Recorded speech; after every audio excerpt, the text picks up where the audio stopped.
O dilema fodão merda. Serei eu um fodão ou na verdade um merda?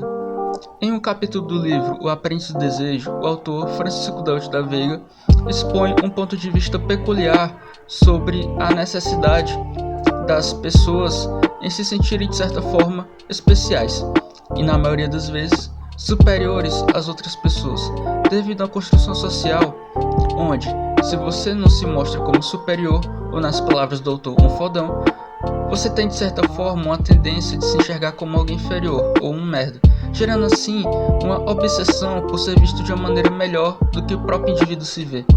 Logo, tal obsessão se torna tão igual a um vício. Veiga se refere a isso como um fato psicossocial grave. Se torna grave por ser uma doença, a perversão do domínio e da submissão, algo como o sadomasoquismo, que para o doente é tão viciante quanto a mais forte das drogas. Mas por que isso é uma doença? Não é apenas uma forma de desejo e prazer? Logo é respondido que, para a psicanálise, considera doença psíquica toda ação ou pensamento que sejam compulsivos. Frases como "era mais forte que eu" ou "eu não consigo evitar", sendo fixação em um objeto ou uma pessoa, como no caso das paixões, que causam sofrimento, ou, muitas das vezes, apenas uma satisfação amarga.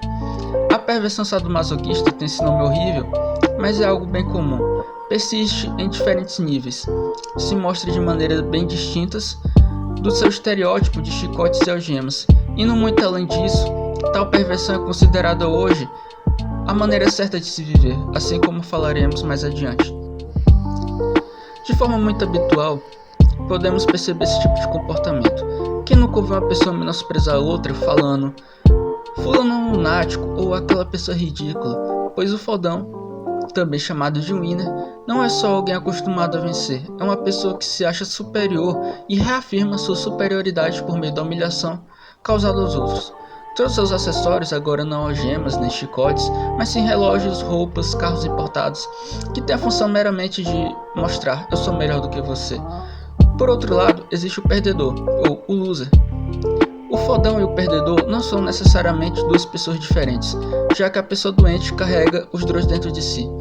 Eles apenas se mostrarão em tempos diferentes. Essa doença depende de uma longa e cultivada convicção sobre a superioridade e a inferioridade e de sua consequente competitividade vingativa. Qualquer pessoa está suscetível a ela à medida que foi exposta a tais circunstâncias. Para pessoas normais é até comum achar que uma pessoa é melhor do que outra. Para o ser humano é impossível viver sem fazer juízo de valor. E de alguma forma, sempre vamos achar alguém mais bonito, mais inteligente. O problema acontece quando essa certeza de superioridade e inferioridade começa a controlar nossa vida.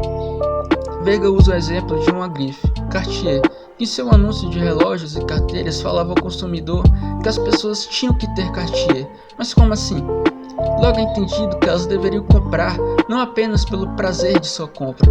Muito pelo contrário, elas são obrigadas a comprar apenas para mostrar seu status, pois se a mesma não comprasse seria inferior aos olhos dos demais, onde a satisfação de uma compra se torna apenas em um alívio de sofrimento ao seu ego. Um exemplo de como isso se mostra de diferentes formas são as universidades, com reflexos algumas vezes, ora outra, mais graves do sistema educacional americano, onde não é o bastante ter boas notas, mas ter as melhores notas, superiores, diferentes da turma. Em algumas universidades é possível obter notas que ultrapassam a nota limite 10, chegando a 120, 140%, do que muitas vezes incentiva os alunos não apenas em estudar, mas em querer que seus colegas se deem mal, para que possam ser superados. Assim, para o autor, esses dilemas não se aplicam somente a questões financeiras e de status social, mas também à vida acadêmica, intelectual, política, artística. Qualquer lugar que se possa ver um meio de competitividade vingativa. Contudo, chegamos à pergunta: como isso acaba? E percebemos que, se deixado correr livremente, não acaba nunca. Mas se alguém toma consciência do meio, pode se distinguir do mesmo. E espero que isso aconteça com você. Bem, meu nome é Gabriel Bandeira, sou aluno de Ciências Econômicas. Se você chegou até aqui, imagino que esse áudio tenha sido interessante para você em algum sentido. E se você gostou desse texto, peço que curta,